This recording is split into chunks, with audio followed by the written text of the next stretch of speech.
શ્રી કષ્ટભંજન દેવકી. વલસાડ મજામાં છો? ખૂબ આનંદ એ વાતનો છે કે ખૂબ સુંદર મજાના શહેરમાં આજે હનુમાન ચાલીસા યુવા કથાનો પ્રારંભ થવા જઈ રહ્યો છે. પરમ વંદનીય પરમ શ્રદ્ધેય એવા ગુરુવર્ય શ્રી હરિપ્રકાશ દાસજી સ્વામી આપણને સાળંગપુર ધામથી કષ્ટભંજન દાદાની કૃપાથી આપણી વચ્ચે 7 દિવસ સુધી આ વલસાડને હનુમાનમય બનાવવા માટે આવી રહ્યા છે. શા માટે હનુમાન ચાલીસા યુવા કથા વલસાડના આંગણે થઈ એની વાત તો ચોક્કસ હું તમને થોડી વાર પછી કહીશ, પરંતુ આજે મોટી સંખ્યામાં અહીંયા ભક્તો પધારે અને ધીરે ધીરે ભક્તો આવી રહ્યા છે. પાછળની બાજુ ઘણા બધા ભક્તો ઊભા છે અને વચ્ચેનો જે કોરિડોર છે, સાઈડનો જે કોરિડોર છે ત્યાં પણ ઘણા બધા ભક્તોની અવરજવર છે. હું વિનંતી કરીશ કે ખૂબ ઝડપથી એમને આ સુંદર મજાની સ્થાનની વ્યવસ્થા કરી છે, બેઠક વ્યવસ્થા સુંદર કરી છે, ત્યાં તમામ ભક્તોને પહોંચાડશો જેથી કરીને આજની કથાને આપ ખૂબ ઝડપથી માણી શકો. અને સમય કરતાં વહેલા આવવું એ ખરેખર આપણી પરંપરા છે, પણ કેટલાય વર્ષોથી આ પરંપરાને આપણે બ્રેક કરી છે કે હંમેશા સમય કરતાં આપણે થોડા મોડા જઈએ છીએ. એમ કે હંમેશા કાર્યક્રમ આપણે પાછા એવું પણ બોલીએ છીએ કે ઇન્ડિયન ટ્રેડિશન. એમ ખરેખર આ શબ્દ બોલીએ ત્યારે આખા ભારતીય સંસ્કૃતિનું આપણે અપમાન કરીએ છીએ, આખા દેશનું આપણે અપમાન કરીએ છીએ. શું આ ટ્રેન્ડ છે? આપણો દેશ હંમેશા બધી જગ્યાએ શું મોડો જ પહોંચતો હશે? ના, પરંતુ આ જે માનસિકતા છે એને આપણે વલસાડથી ચાલો ને બ્રેક કરીએ. વલસાડ ઉમટી ન પડે 8 વાગે, આપણે 8:30ની બસ હોય તો 8:35 જઈએ છીએ. કેવાય એ બસની પહેલાં પહોંચી જઈએ છીએ. ભલે ગમે તેટલી લેટ આવે એ ચિંતા નથી, પરંતુ આપણે બસ કરતાં લેટ જઈએ તો બસ ઘણી વખત એ નીકળી જાય છે. બસ જીવનની અંદર પણ આવું જ છે. જીવનમાં આવો મોકો, આવી તક બહુ ભાગ્યે જ મળતી હોય છે. અને એમાંય વલસાડ જેવા આટલા બ્યુટીફુલ, આટલા સુંદર શહેરની અંદર આટલી સરસ મજાની કથાનું આયોજન થતું હોય એ પણ એક ઐતિહાસિક ક્ષણ છે. અને એ ક્ષણના આપણે સૌ સાક્ષી બનવા જઈ રહ્યા છીએ. જીવનની અંદર પણ આપણે સડસડાટ બધા ફરી રહ્યા છીએ. સવારથી સાંજ સુધી કોઈ વખત આંખ બંધ કરીને આપણે વિચારીએ તો શું આપણે જે જીવન જીવીએ છીએ ખરેખર એ જ જીવવા માટે આપણે પૃથ્વી ઉપર આવ્યા છીએ? મનમાં આ સવાલ પૂછતાની સાથે જો સાચા હૃદયથી પૂછો હશે પ્રશ્ન, તો જવાબમાં ના ચોક્કસ મળશે. કારણ કે આપણે જે જીવી રહ્યા છીએ એ ખરેખર જીવનની સુંદરતા નથી. તમે તો કુદરતના સાનિધ્યની વચ્ચે જીવો છો. આટલો સુંદર મજાનો વિશાળ દરિયા કિનારો અને એના ખળખળ મોજાનો અવાજ તમારા કાનો સુધી પહોંચે છે, પણ કેટલાય ઘોંઘાટોની વચ્ચે જીવી રહ્યા છે. અને એમાં જીવનનો જે વાસ્તવિક મર્મ છે એ સમજવા માટેની આ કથા છે. જીવન કેમ જીવી શકાય એ સમજવા માટેની આ કથા છે.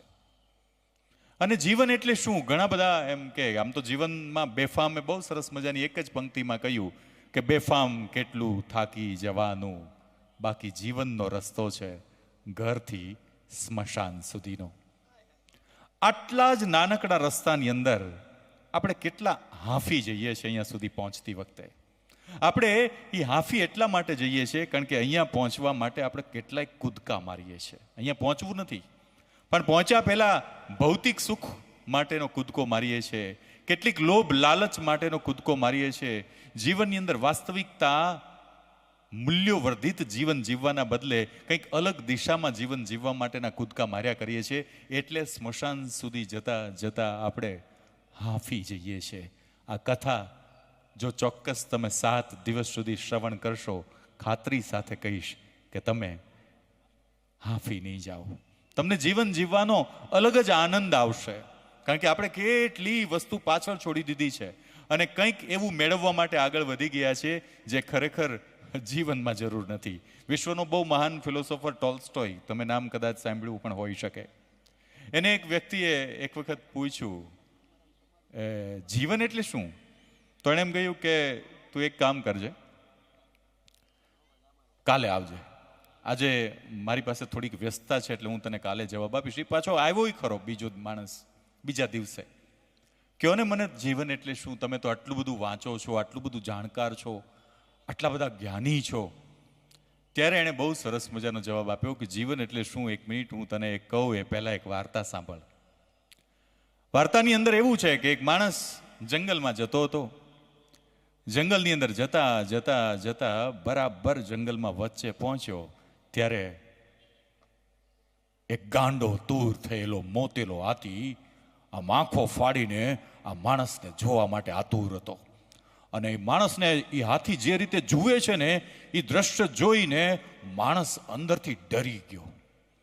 અને એ જંગલી હાથી, ગાંડો તૂર થઈ ગયેલો મોતેલો હાથી આ માણસની પાછળ દોડે છે. દોડતાની સાથે જ માણસ એટલો બધો ડરી જાય છે કે પોતાના મૃત્યુનો ડર તો કોને ન હોય.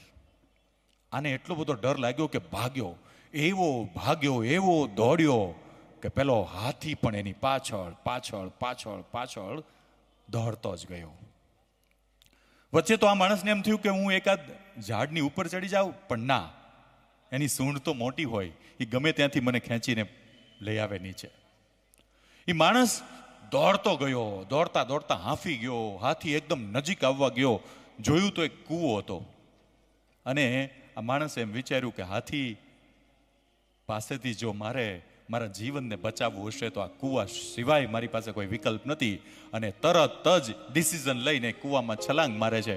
અને છલાંગ મારતાની સાથે જ પેલો જંગલી કૂવો હોય ને એટલે એના વૃક્ષોના મૂળિયા આડા ફાટ્યા હોય આમ અંદર. તમે કદાચ કોઈ વખત નાના હોય ને એ કૂવો જોયો હોય, હવે તો એવા કૂવાઓ રહ્યા નથી, પણ એ કૂવામાં મૂળિયા આડા ફાટ્યા હતા. એ આડું જે મૂળિયું એકાદું ફાટ્યું હતું એ માણસે આમ પકડી લીધું એટલે એ કૂવામાં નીચે ન પડ્યો. હાશ, થોડી વાર માટે એના મનની અંદર જે હાશકારો થયો ને એ અદ્ભુત હતો, અકલ્પનીય હતો. અને એ મૂળિયું આમ પકડી લીધું.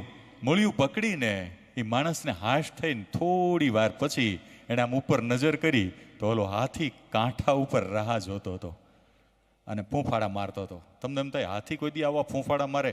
હા, જંગલી હાથી આવા પણ હોય, ભયંકર હોય. જે અહીંયા આપણને વિસ્તારમાં જોવા મળતા હોય એવા હાથી ન હોય.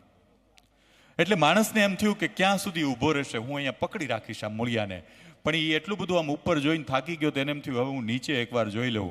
અને મૂળિયું આમ હાથમાં પકડ્યું છે અને માણસ આમ પોતાની નજર કરીને નીચે જોવાનો પ્રયત્ન કરે છે તો કેટલાય વર્ષોથી ભૂખી એક મગર મોઢું આમ ફાડીને રાહ જોવે છે કે ક્યારે ઓલો નીચે પડે અને હું એનો કોળિયો કરીને ખાઈ જાઉં.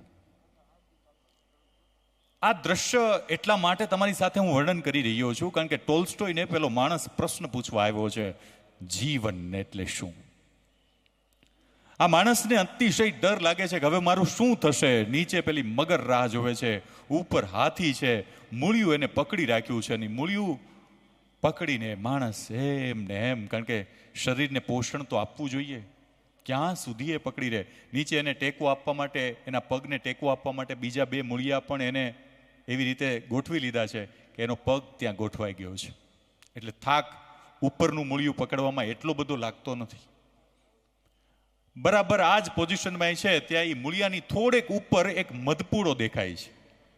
અને મધપૂડામાંથી ટપક ટપક ટપક મધના ટીપા પડી રહ્યા છે. અને એ મધના ટીપા એવી એક્ઝેક્ટ જગ્યાએ એ માણસ લે છે કે સીધું જ ટીપું એના મોઢામાં પડે. એટલે માણસના શરીરને પોષણ મળી રહ્યું છે. થોડી વાર પછી જોવે છે તો કાળા ઉંદરોનો ઢગલો આવે છે. કાળા ઉંદરો, એ ઉંદરો ઓલા મૂળિયાને સેજ સેજ ખાય. થોડુંક મૂળિયું ખાય, ઉંદર જતું રહે. બીજું ઉંદર આવે, મૂળિયું ખાય, ઉંદર જતું રહે. કાળા ઉંદર થાકી જાય તો ધોળા ઉંદર આવે. ધોળા ઉંદર પણ ઓલા મૂળિયાને સેજ ખાય, પાછા એ જતા રહે. એમ કરતાં કરતાં મૂળિયું ધીરે ધીરે ધીરે ધીરે ધીરે નાનું થતું ગયું, ઓછું થતું ગયું, ઘટતું ગયું, ગળતું ગયું. પછી ઓલો ટોલ્સ્ટોય આટલી વાર્તા કહે છે, પછી અટકી જાય છે. ઓલો કે પણ વોટ ઇઝ લાઈફ, મને એ કહો જીવન એટલે શું? ત્યારે ટોલ્સ્ટોએ કીધું, બસ આ વાર્તાની અંદર રહેલો પેલો મૂળિયું પકડીને ટીંગાઈ રહેલો વ્યક્તિ, એ જ આપણું જીવન છે. આપણા જીવનમાં મૃત્યુ નિશ્ચિત છે, અને મૃત્યુ માટે કોઈ પણ સમયે કાળ તમને મૃત્યુ સુધી પહોંચાડશે. અને કાળ એટલે પેલો હાથી, એ હાથી તમને મૃત્યુ સુધી પહોંચાડશે, કારણ કે તમારું મૃત્યુ એ તો મગર છે. આ મૃત્યુ સુધી પહોંચતા પહેલા તમારે જીવવું પડશે, અને જીવવા માટે તમારા શરીરને પોષણ આપવું પડશે. અને પોષણ આપવું એટલે પેલા મધમાંથી પડતા ટપક ટપક રસના ટીપા, સવારમાં બ્રેકફાસ્ટ, બપોરે લંચ, સાંજે ડિનર, વચ્ચે કેટલું બીજું આપણે જે નાખીએ છીએ એ આ મધના ટીપા સ્વરૂપ છે. તો કે ઓલા ઉંદર કાળા ધોળા, બસ એ કાંઈ નથી. કાળા ઉંદર મતલબ એક રાત, ધોળા ઉંદર મતલબ એક દિવસ. કાળો ઉંદર જાય છે મતલબ જીવનનું મૂળિયું નક્કી છે, મારું ને તમારું અહીંયા બેઠેલા તમામનું. એક રાત પસાર થાય છે મતલબ આપણા મૂળિયાનું જે જીવનરૂપી મૂળિયું છે એમાંથી એક રાત ઓછી થઈ.